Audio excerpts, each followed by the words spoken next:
So my name is John Whitcomb. I'm the Dean of Coventry. My responsibility is to look after Coventry Cathedral, to lead us in our worship and in our daily life and in all the varied aspects of our mission here in the centre of the city. So today we're going to make pancakes. Lots of people enjoy pancakes, of course, but the tradition of pancakes is that they were what was made and eaten on Shrove Tuesday. That's the day before the beginning of the Christian Lenten feast, which begins on Ash Wednesday. And the idea was that in monastic communities and local villages, that people would prepare for the season of Lent through a process of self-examination, of confession, and seek absolution. And then the season of Lent was a time of penitence. And in that time of penitence, you are supposed to eat very basic foods, those things which would lead you to recognize that life depends on God and not on food. So it's to focus your attention for those 40 days. So of course you had to get rid of all the rich foods in your house. And that would include things like butter and eggs, in particular milk and flour. I think they could probably eat flour during Lent, but anyway. So the tradition was to have an absolute blowout on Shrove Tuesday. Presumably then you could start the beginning of Lent by sleeping it off. Pancakes have been something that have been enjoyed through so many different traditions, but in the Christian tradition, there's something that we do to mark the day before the beginning of Lent. Okay, so making pancakes is not a difficult activity. I've been doing it with the family for very many years. Let's see how it goes today. We've got 7 ounces of flour here, and we're just gonna sift it to get lots of air into it. Like so many of my generation in this culture and this country, of course I'm following the Saint Delia method, so she's very, very keen to get lots of air into your mixture. So this is how I have been in the habit of doing this for so many years. So there we are, we've got the flour sifted into the bowl, just like that. And then we're going to make a little well in the centre of the bowl, just to break the eggs into. One of my colleagues, our canon for worship and community here, Catherine, is a keen keeper of chickens. So we have the advantage here in the deanery of being able to use Catherine's eggs. So that's a really nice gift for us here. So we're just going to bring all of this together into the centre of this bowl here. This is not a technically difficult thing to do, and it's quite nice to imagine as we're doing this actually that this has been a practice since at least medieval times or Middle Ages. There's evidence of people doing this since those times. There we go. So we're getting all of that into there so it's nicely mixed, and then we're going to begin to incorporate this milk and water. So one of the things, of course, that people sometimes do on Pancake Day is to do pancake races. And I just did a little bit of research on that, and it turns out that the earliest record of that is sometime in the 1500s, when apparently somebody in a village in Buckinghamshire was making pancakes on Shrove Tuesday, and then heard the church bell ringing and realised that she was late for the church service.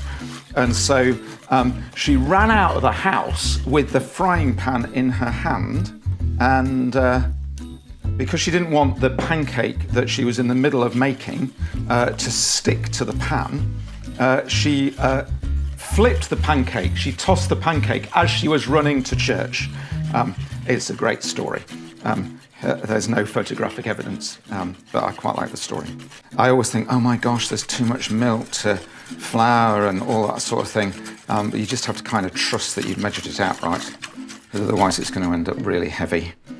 And I think we can probably risk putting all that in there. So we're going to melt, we've got a couple of ounces of butter melting into this pan.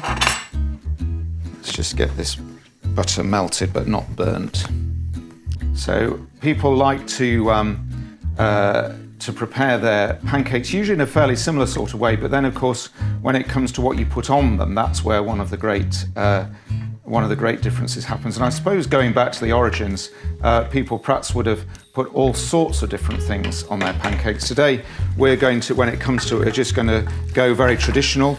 We've got lemon and sugar. The lemon really just to take away the sweetness and to give that little bit of a tang.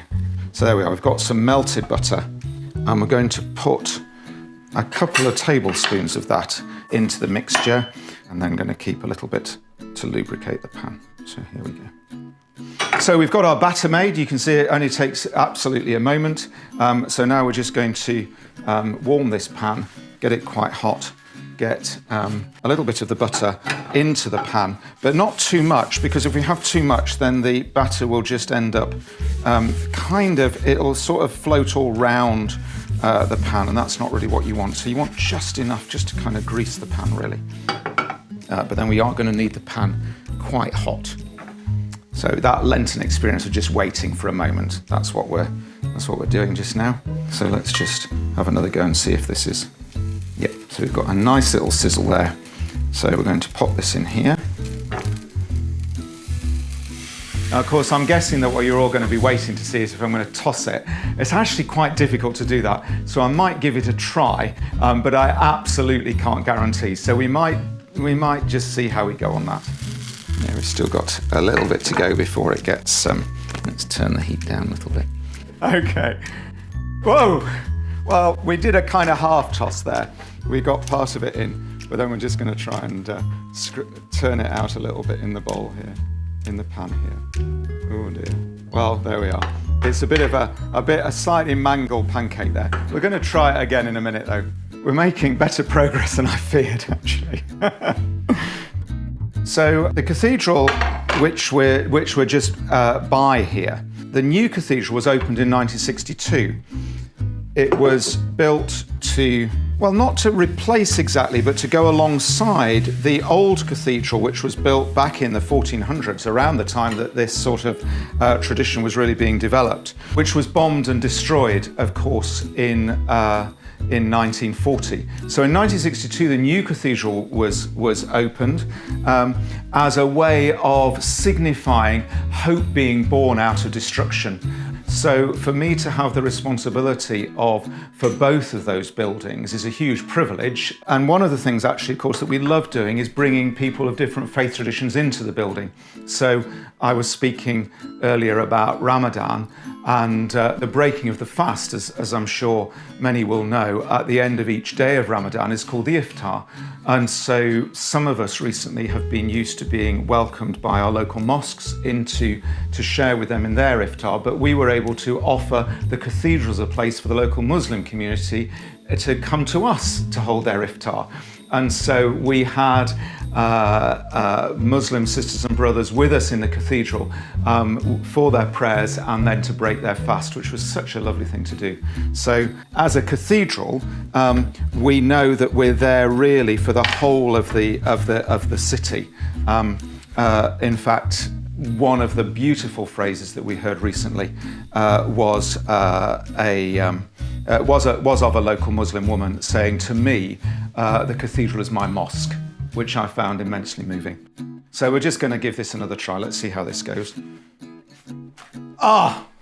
Okay, there we go.